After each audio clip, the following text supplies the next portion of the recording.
You are listening to the Love Unplugged podcast, episode 126. What do you want to achieve in your life and your business? Does your goals seem too big and unreachable? Well, there is no one giant step that you will take to get you to where you want to be. Success is achieved through every little step you take, day in and day out, no matter how big or small. Today we are learning how we can step outside of our comfort zone and create a purpose-driven life and business through daily action. So without further ado, let's jump on in. Hey there, I'm your host, Jessica Fergon, and I am passionate about doing the inner work needed to reach your goals. Let me be your guide as we navigate all the fears and insecurities that surface when it's time to step outside of your comfort zone. Along with my knowledgeable guests and industry experts, I'm here to teach you how to reawaken your life purpose and passion and create the steps to turn your intentions into action. Ultimately, my goal is to empower you to rise above those blocks holding you back and start living a life that you are worthy and deserving of. So come on, it's time to slow down, find a comfy spot with your favorite organic tea, and get inspired. Thank you for tuning in to the Love Unplugged podcast.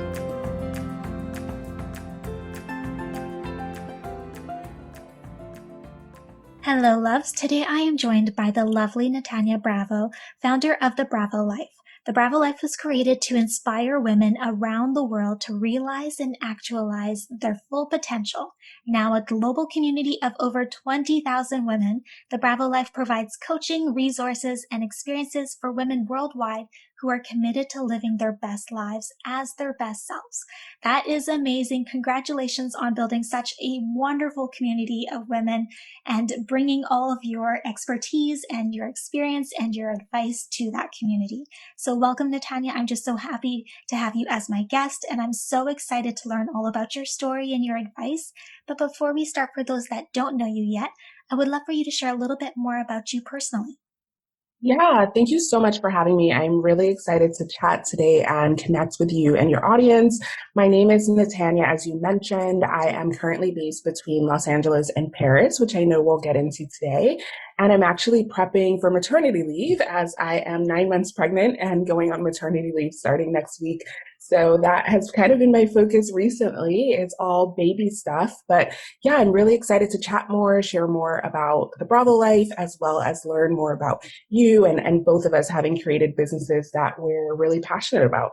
Well, congratulations on becoming a new mom, and I'm just so excited for this new chapter for you. I can't wait to see this baby coming to this world, and the name that you've chosen is just such an exciting time, just all this new stuff coming to you. Yeah, thank you so much. We're really excited. All right, so let's start at the beginning. What was your journey leading up or coming up with the idea for the Bravo Life? Like, what were you doing in your corporate job? Yeah, so I have a background in brand marketing in the media and entertainment industry. And so after leaving college, I decided to move to New York because I was obsessed with the show The Hills and wanted to be like those girls who were in PR and marketing and working with celebrities and traveling. And so I got a position within the entertainment and media industry and worked my way up pretty quickly and kind of hit those check boxes that society we're taught is going to bring us happiness and quote unquote success, of salary, of buying a home and doing all these things in my 20s. So I was feeling a sense of, yes, also a sense of lack of fulfillment. Like I was not really clear on why I'm doing the work that I'm doing. I wasn't very passionate about it.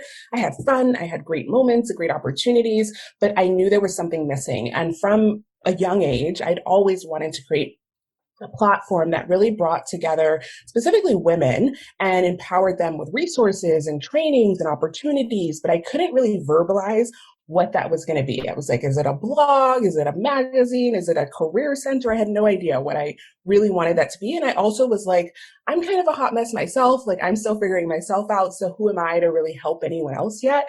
So I'll do that later, quote unquote, right? Those things that we kind of put off and say, we'll do that one day. And so that was kind of my one day. But at a certain point, probably around 26, 27 years old, I started to feel a real disconnect between my day-to-day life and what was that inner pull that was kind of pulling me towards wanting to do something more meaningful. And so I kind of went on this self journey for about a year and really started to connect with me, started to travel alone, started to date alone, and figure out what do you actually enjoy without the ideas of what the expectation of how I should be, my personality should be, what I should be doing with my life.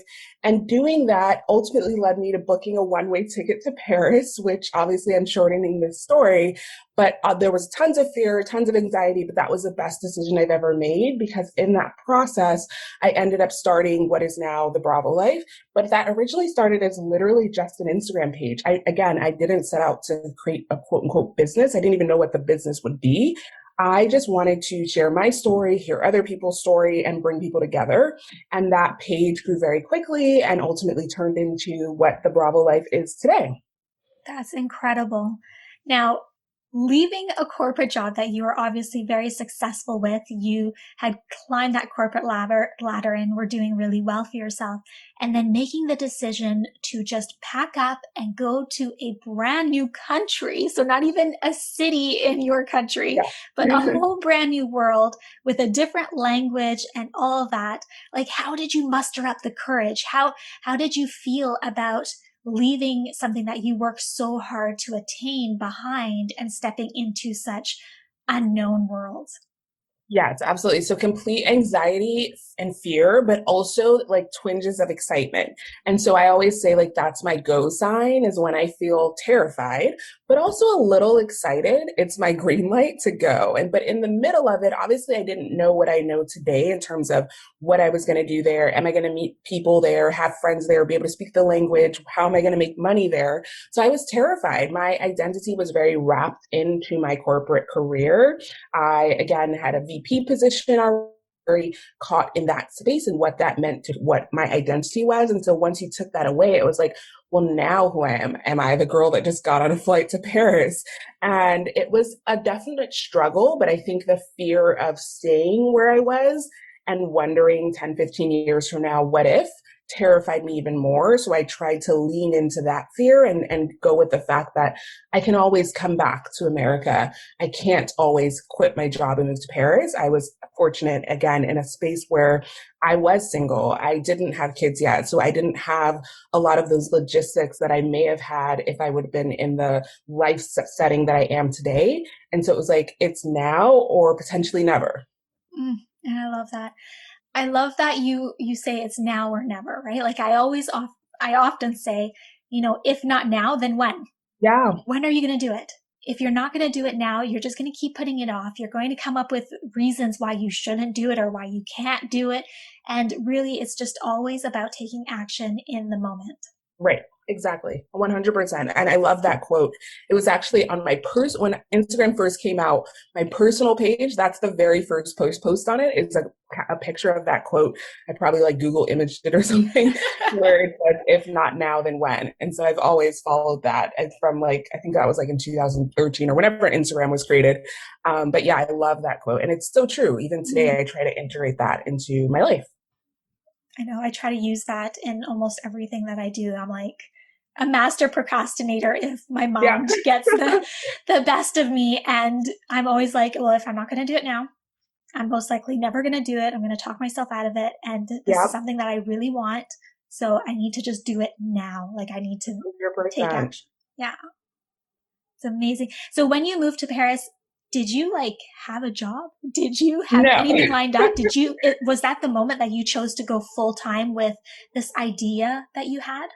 Yeah, no, I didn't have a job, and the Bravo Life again was just an Instagram page, so it definitely wasn't paying any bills. So before I moved, I started what I was calling my Paris fund, where every paycheck I was putting away money for Paris. And so by the time I left, I had about 6 months of living expenses. When I say living expenses, I'm not talking about like going and eating at the fancy French restaurants. I literally mean like enough to survive in Paris.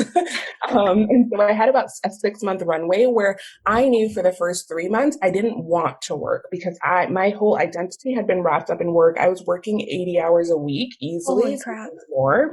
And so I allowed myself the space to just really enjoy and immerse myself in the environment, but also to start to think creatively about what I wanted this thing that I, again, didn't know what I was creating to be. And so I took a couple courses, but I wasn't putting pressure on myself of like, oh my gosh, I've got to figure it out. It really, life costs money. So I did have that window in the back of my mind of, okay, you've got to figure something out before like the 6, 7 month mark.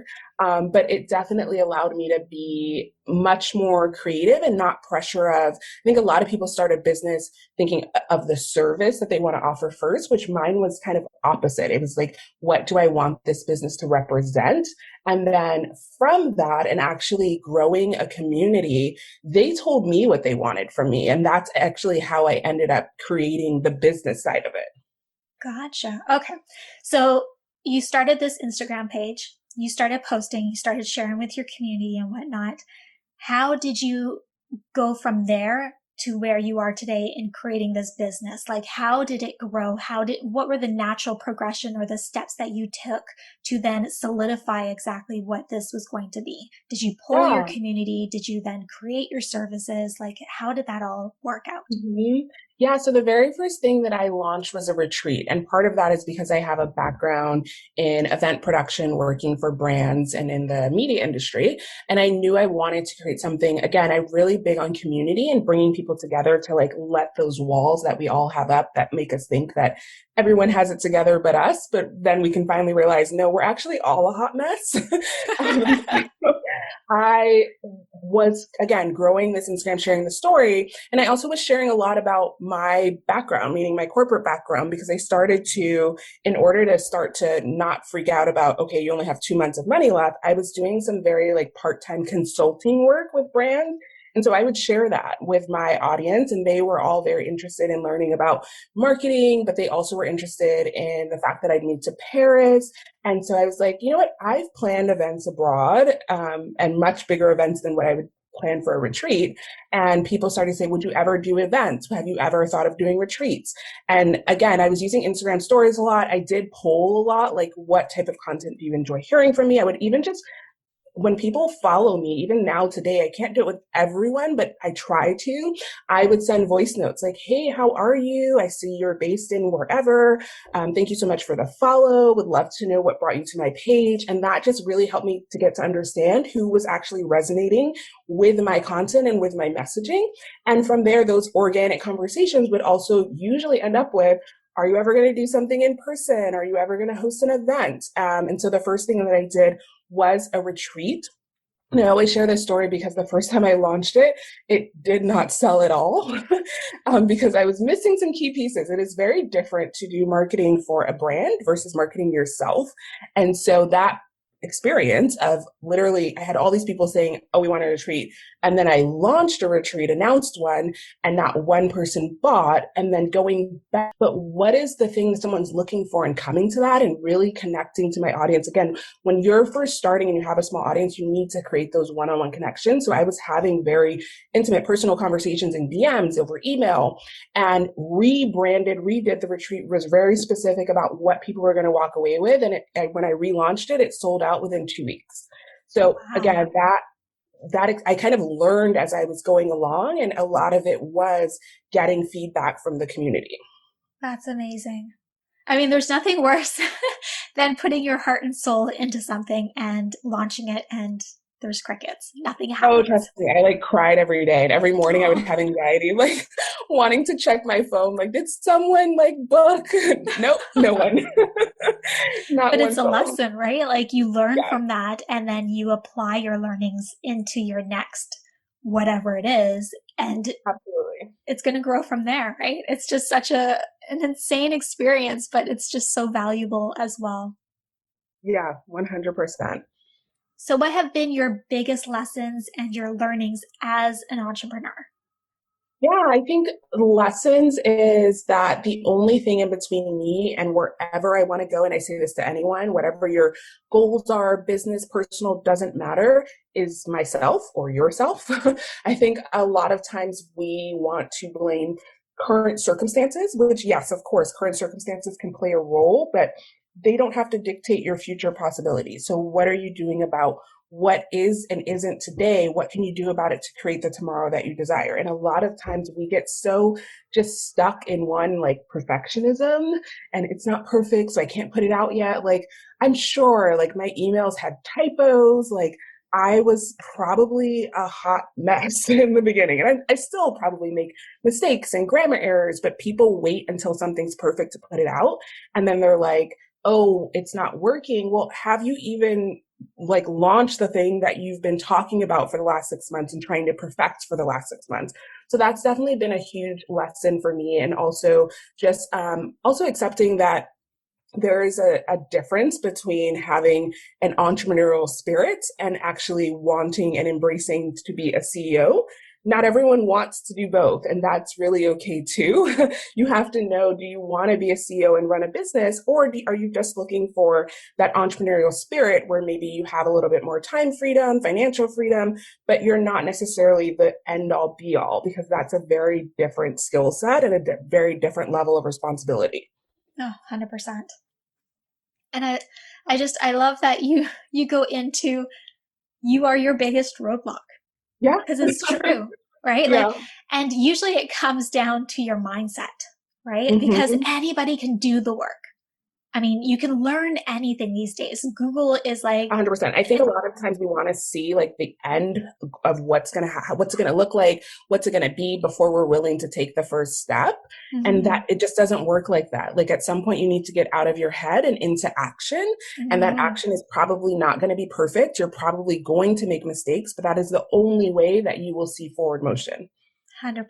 I love that. Now, what about biggest wins? What do you look back on? You're like, wow, I just did that.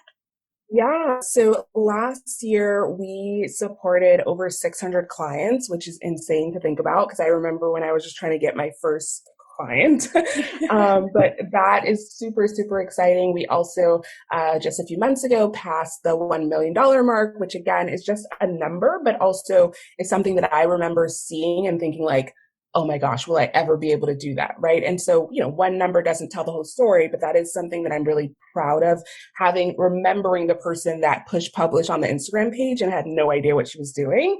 Also having built a team, we're now a team of 8 and we'll probably grow some more this year. But more important than the fact that I've quote unquote built a team is that I have been able to find amazing, amazing entrepreneurs themselves. Again, that entrepreneurial spirit who maybe don't necessarily want to be the CEO, but that also share the vision, share the passion. Like we care so much about our clients and everything that we do. And so it's really nice to see something that was just once my idea and in my head and see other people be passionate about it and come up with even better ideas than me. I'm always like, I want to hire people that are smarter than me.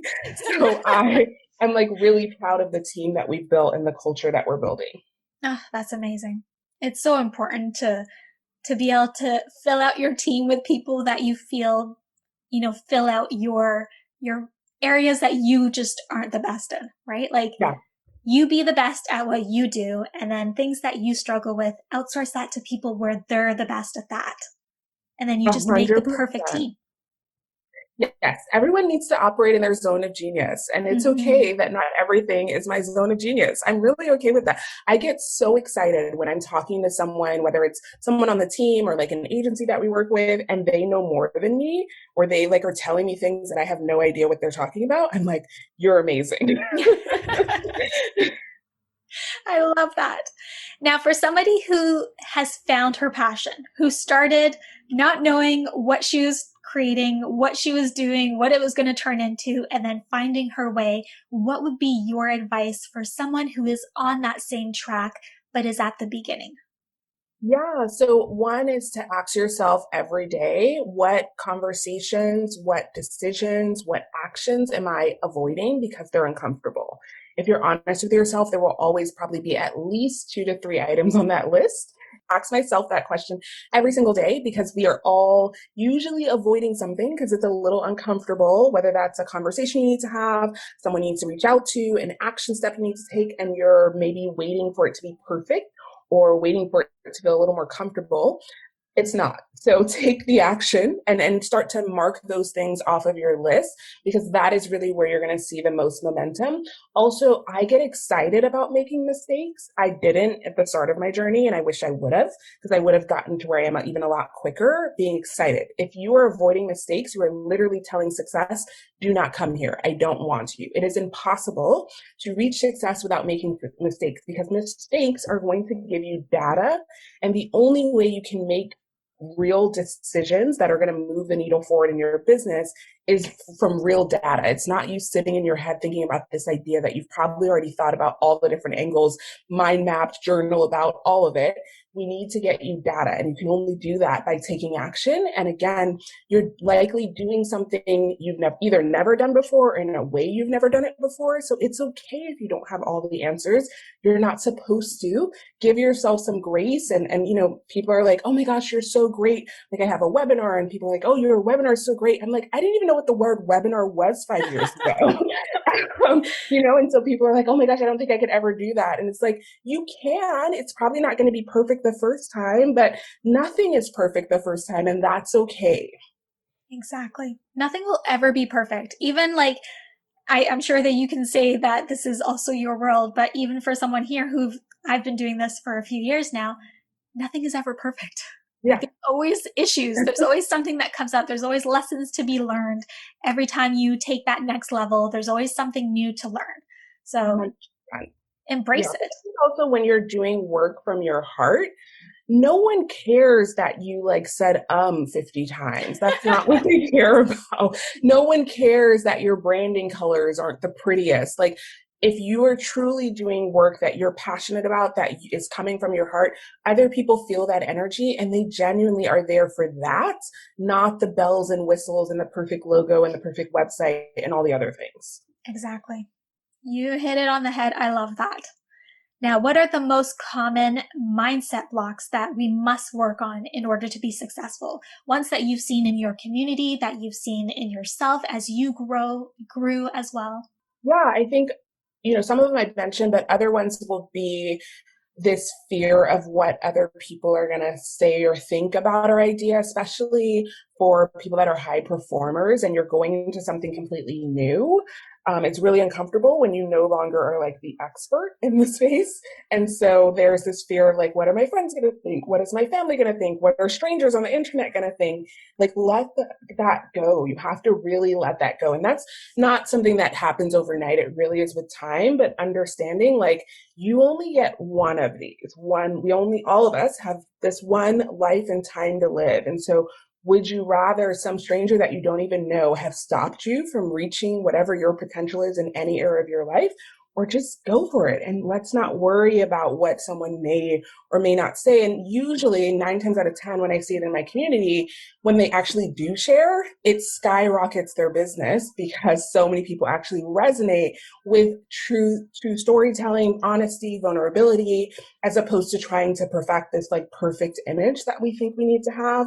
I think another kind of mindset shift that at the start of the journey, a lot of people have is who am I, especially in the service-based industry, if you're coaching or consulting, who am I to help anyone? Is anyone ever going to see value in what I have to offer? And, I have to have the perfect degree or the perfect type of certification. And listen, training and certifications are great.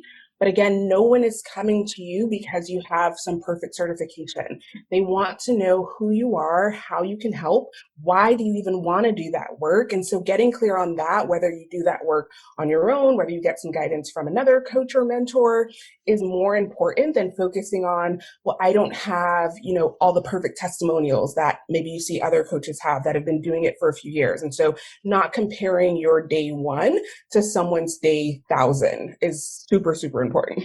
Oh, 100%. 100%. All right. So let's talk about ideal clients. Mm-hmm. Figuring out who it is that we want to serve and what their pain points are, what their desires are. How can we attract them? How do we go about doing that? Yeah. So again, I'm making a generalization, but typically with coaches, and coaching is usually more so to do with individuals as opposed to consultants are often working with businesses. But your ideal client is probably some version of yourself in the last 2 to 20 years.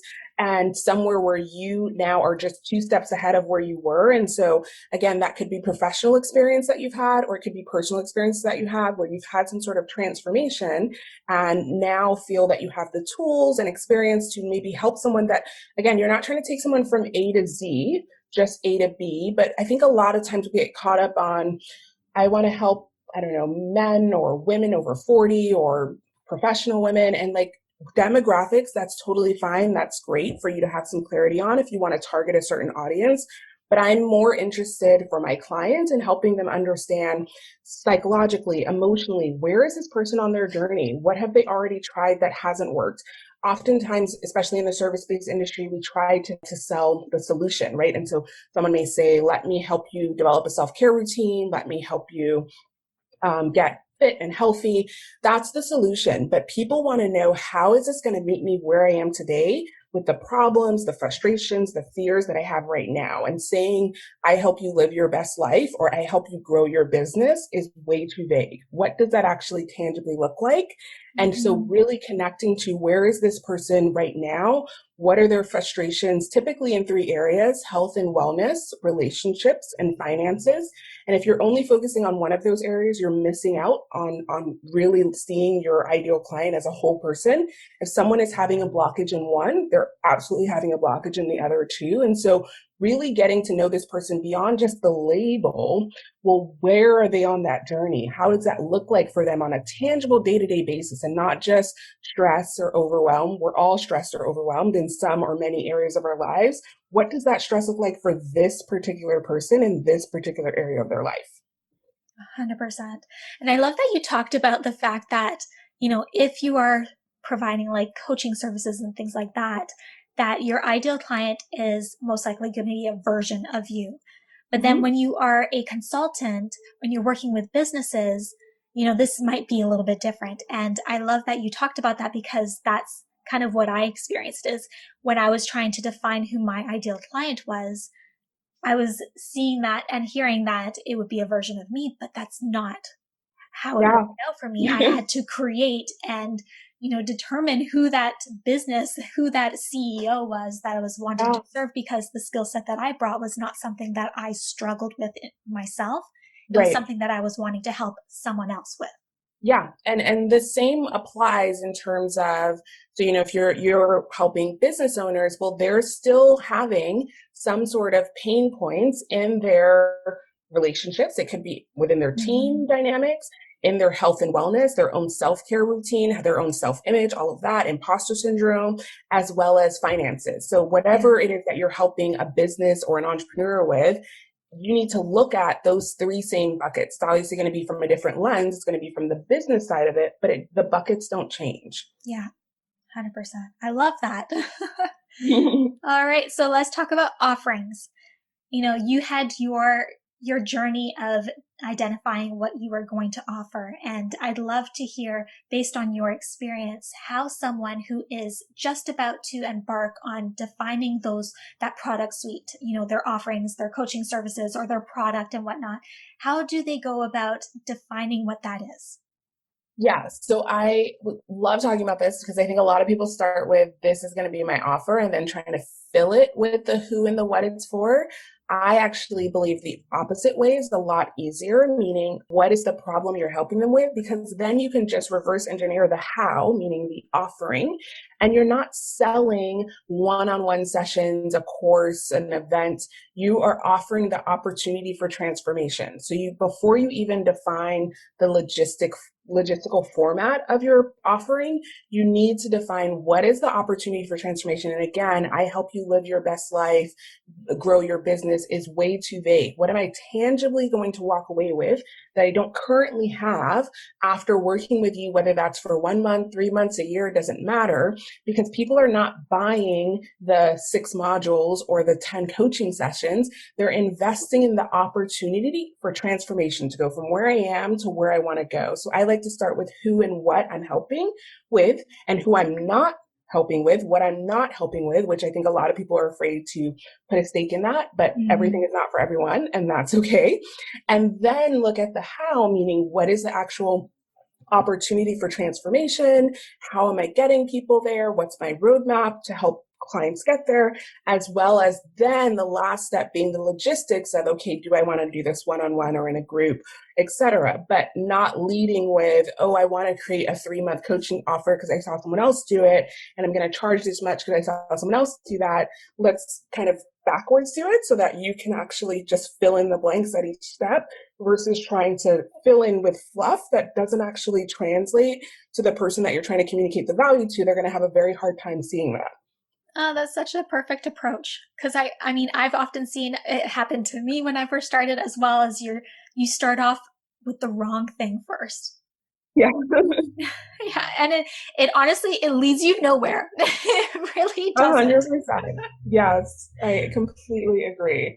Yeah, I mean it's something that, it's I think when we think of starting a business, we automatically think, I need a website, I need a logo, I need a name, I need an offering. And yes, all of those things are great in the long term, but you've got to do the pre-work first. 100%. Now, when we get to figuring all that out, we have our services mapped out. We know who that ideal client is and how we're going to speak to them and attract them. We have the foundation of our business set. How do we go about successfully launching so that Yeah. we're able to not have crickets when we do launch and we're able to attract some business or some clients as well? Yeah, so one of the things I can say not to do is randomly pop up on your Instagram and say, hey guys, I'm launching my new 8-week program. Click the link in my bio to book a discovery call. No one's going to click that link because you literally come out of nowhere. There was no lead up. There's no idea. Why do I need this coaching program? And so people should already know they want to work with you before they ever even know what your offer is. Really creating free content, and content can be, yes, a blog post, an Instagram post, a video, but it could also be you talking about what you do in an elevator that is actually getting people, capturing their attention and creating interest and desire for your paid offer, again, before you ever said a word about it. So we need to be talking about what is that kind of opportunity for transformation. Where is the person right now? Where do they want to be? What do they believe is keeping them between where they are and where they want to be? So you should be nurturing your audience before you ever, quote unquote, come out and launch, because people don't just go from, I don't know you, or I've been following you because I like your pretty photos, to here's my credit card and I trust in your product overnight. That there needs to be that they can see, oh, this person has something that I can benefit from. This person is someone that I trust in terms of what she or he is talking about in this space. And then when the offer comes, it's like, oh, I've been waiting to figure out how I could work with her because I really resonate with her content. I resonate with the story. I resonate with the things that she's talking about. She's giving me a new perspective on what and why I'm experiencing what I'm experiencing. So I trust that more, as opposed to just randomly, hey, come sign up for my 3-month coaching program. Oh, that is so true. Provide value, right? Yes. Show up in your community, share advice, share tips, share your experience, like let them connect with you on a deep personal level as well, because people buy from people. They want to purchase from someone that they connect with. 100%. Yeah. You buy from who you like. There's thousands of options for every type of service out there, right? Yeah. And so the reason, and I always ask actually my clients, like, what led you to invest in this program or work with me? And it's never, oh, you're the only one out there that has this that's like, selling this type of program or this type of offering. There are thousands, hundreds of thousands of business coaches online, but it is usually, I really resonated with your story, your values. I see how you show up in your business. I really resonate with your content. I found it very valuable, but not, oh, because you had the perfectly packaged products. That is the secondary decision that someone makes is, okay, can I afford this? Do I have time for this? But before they ever think about that, they need to believe in that opportunity for transformation that you're providing. 100%. Oh, that's so true. I love that. And it's like, it is so true, because even for me personally, when I've invested in a coach and whatnot, there are thousands of coaches online, and, they offer similar things. Like, this isn't, just one person that's offering one thing. Like, everybody teaches very similar things. It's their approach or their unique abilities that maybe differentiate them, but it's that person that I connected with, that person that I resonate with, that I trust, that has built the trust with me. Yeah, 100%. Yeah, people buy from who they like. 100%.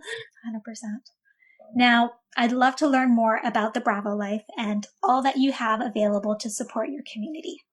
Yeah, so unfortunately with the pandemic, we've had to cancel a couple of retreats, but we're hoping for 2022 to be able to do some more things in person, both, yes, for entrepreneurs, but we also do things just for anyone who is ready to really step into their full potential in different areas of their lives. And then right now, our primary way that we support our clients is for new coaches and consultants, Clarity to Launch Academy, which again, we've taken almost 1,000 coaches and consultants through, even people who at the start were not coaches and consultants, meaning they just had an idea and really wanted that help.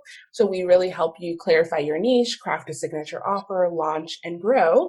And I do have a free masterclass, which is always linked on my Instagram bio. I'm at The Bravo Life on Instagram. So welcome you to check that out, join me on a class. And that is where I cover kind of the 5 steps that I take my clients through, as well as common mistakes that I think a lot of us make when we're first starting. Oh, I love it. And I do encourage everybody to go check out her website. Now, I spent quite a bit of time on your website, and it's just such a great website. You give such great information. I resonate with your story, and your packages, I mean, the offerings that you have available are awesome. Like, you definitely don't want to miss out on this. If you are looking to start or grow your business and you need some support, definitely check her out. Yeah, and my website is nataniabravo.com. Perfect. And where do you hang out most online? Is it on Instagram? Is it Facebook?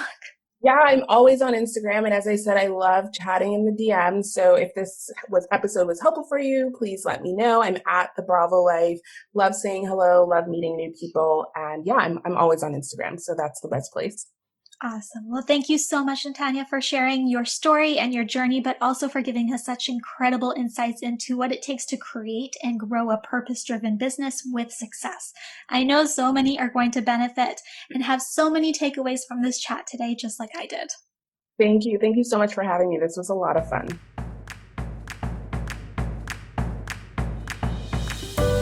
I'm Jessica, and thanks for tuning in today to Love Unplugged, the podcast.